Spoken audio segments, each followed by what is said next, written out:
We are in cathedral, which is now 1,000 years old.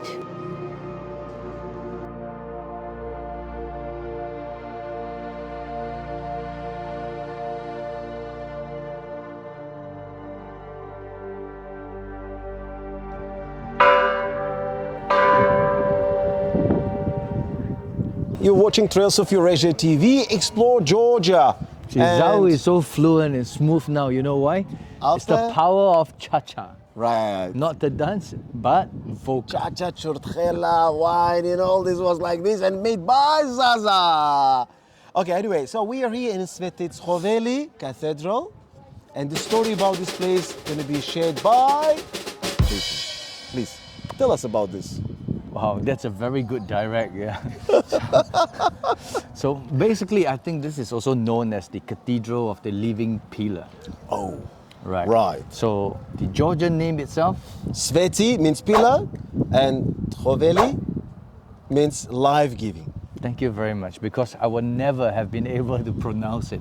But in any case, you know, this cathedral itself has a very interesting mystical story behind. So let's go on in. Take a look at this really amazing cathedral. Yeah. And let's see where it leads us.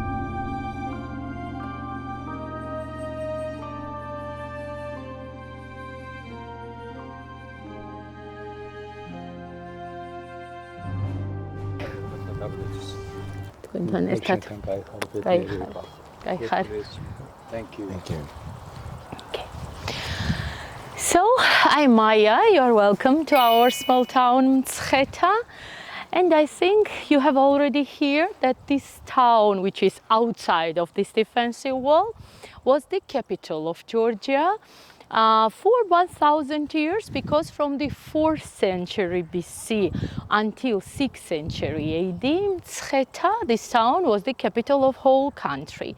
In the beginning of the 6th century, capital from here was moved into Tbilisi. But even that king who decided to move the capital and other 10 Georgian kings are buried in this cathedral, which means that still now this is the religious center for Georgians, as first Christian church in our country. When St Nino, female from Cappadocia, converted our country, was built exactly in this place. First church was built here in the 4th century, but that one was the wooden construction. Now this huge cathedral, which is also World Heritage Site of UNESCO, like Jvari Monastery. I'm sure you know that Georgia has very strategical location, as it's between Europe and Asia, and during these centuries the main reason was this location why a lot of enemies were attacking our country. There were religious wars too, and this is the reason why Georgian churches looks like fortresses. We have defensive walls around of the church, and if we have windows in the bottom, we have very small ones, not to be so easy for the enemy to enter inside. But if some enemy anyway try to enter the church, we have there a lot of secret rooms inside which more than 600 people could hide themselves. This church is more huge from outside than from inside, and we have spaces between the walls, and if you look where 3 arches are, we have the ladder in the middle one, and with these ladders people were climbing there, hiding treasury, icons, holy relics, books, and themselves too. And after hiding that ladder and closing that hole, they had their small ventilation holes to have air, to have light there. This church from the beginning was built with double walls, and we have that spaces inside, which I will show you from inside too. And ladies and babies, because men was defensive and fighting against the enemies, we are surviving in this church. The most important thing in the war is to wish the victory against the enemies. We needed this victory so much that when Georgian was meeting another person, was telling to him during the greeting time, victory to you. So many times we use this victory to you, that it became as hello for Georgians. Oh. Georgian hello is Gamarjoba, gamarjoba, yeah. but if you translate it in English, it's not good day, like good morning, when you wish good weather, or good health, like Okay. здравствуйте in Russian, or shalom, which means peace, but Yes. gamarjoba means victory to you. It comes Oh. from the word gamarjoba, which is the victory.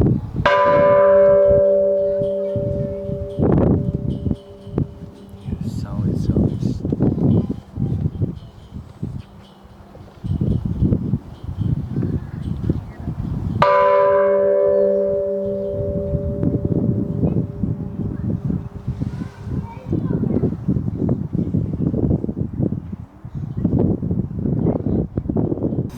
It was said that architect has built such great church in the 11th century that king was so surprised but so afraid that maybe somewhere else this architect will make the same construction, that according to the legend he decided to cut the right hand of our architect, not to Right. build such church somewhere else again. See the arm Yes. under big arch, Yep, which is holding this square, the instrument to make right corners. But Yeah. believe me, it's not true. This is just legend, because you know that architect is using his head and mind and not its own hand. So with Yes, one to hand, build, he could anyways tell the workers what to do, and they could anyways build the church. So that's why the hand which is here is only as the signature of the master, just to memorize the name of the person and not to show the people cut hands. Where is the hand next to this hand is written surname of the architect, from which we know that architect was Georgian. It's written Arsukidze, and mostly surnames in Georgia are ending on or ze, yeah. on or shvili, which means child of somebody or son of somebody. So we are in cathedral, which is now 1,000 years old. 1,000 years old. And all this church we had with the frescoes, with the paintings from 11th century when this cathedral was built. We use natural colors to make paintings. And natural in this country, which you have to imagine, is first of all wine, especially red wine, saperavi. We advise you to drink some wine, but after saperavi, everybody will guess that you tasted it, because all your teeth or your lips will be red colored for a few hours. And as our painters had this information, they used wine too to make paintings in the church. For example, here we have the fresco of Queen of Georgia, which was buried here.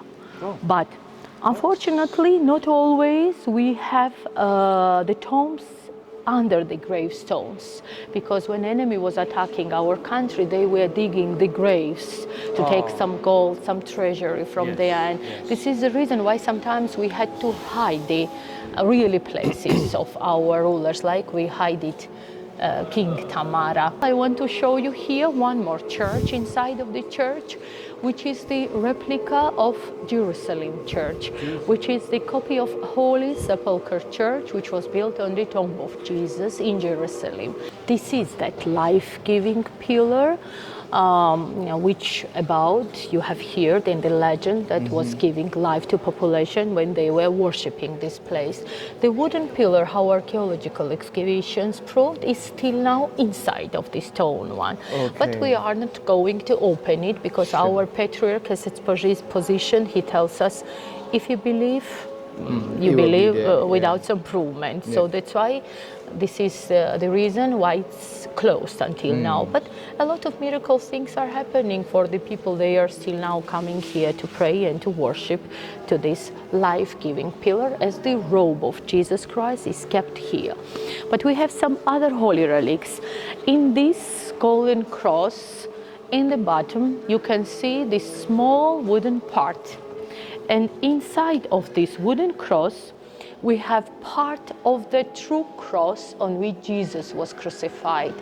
St. Helen, mother of Constantine the Great, found the true cross in Jerusalem. And as our countries at the same time become Christians, they sent to us piece of the true cross on which Jesus was crucified. Is a piece of the true cross. We have inside of this wooden cross piece of the true cross.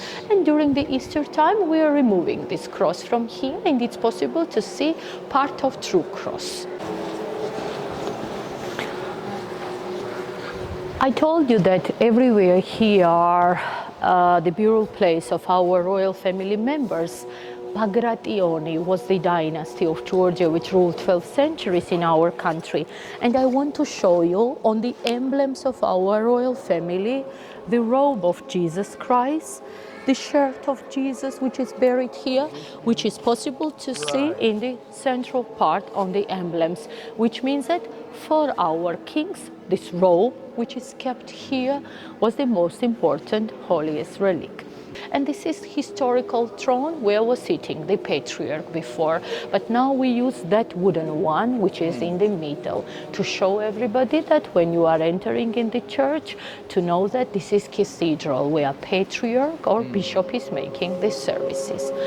I told you that all this church we had with the frescoes, with the paintings, but according to the Muslim religion, it's not allowed to show the faces of saints, and this is the reason why after some invasions, enemy tried to remove the faces of saints where it was easier to reach. That's why in the lower register, everywhere, faces are removed. We, for example, had some other reasons why frescoes disappeared when it was Soviet time and people were not religious. Sasha, Anya, Zhenya, Zhora. Some communists came here and put their names. It's vandalism, of course. It's not right to do in the church, but UNESCO tells us that this is the history of Georgia anyway. So that's why we are doing just conservation works and not renovation works, are keeping just how it preserved.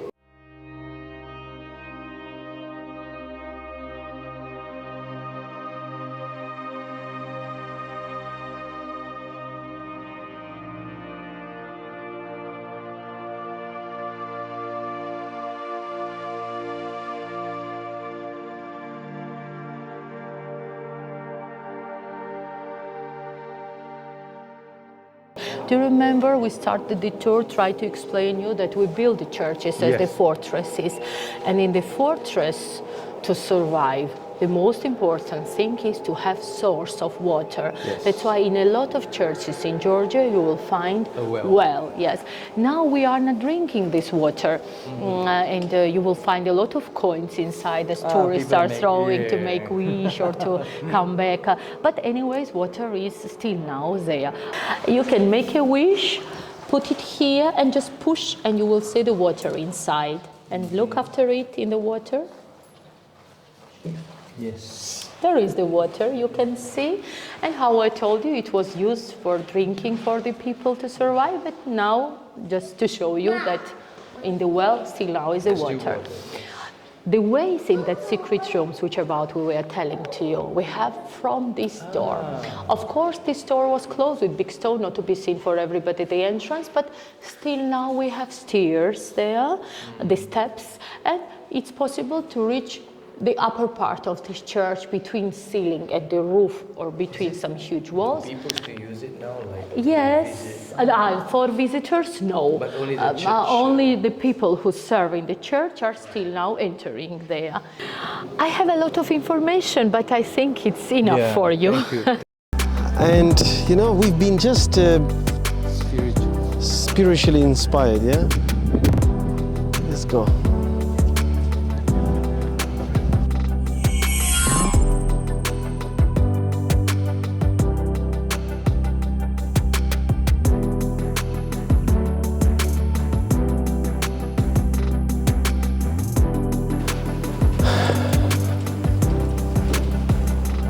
Jason, I really enjoy this place a lot. Me too. A lot.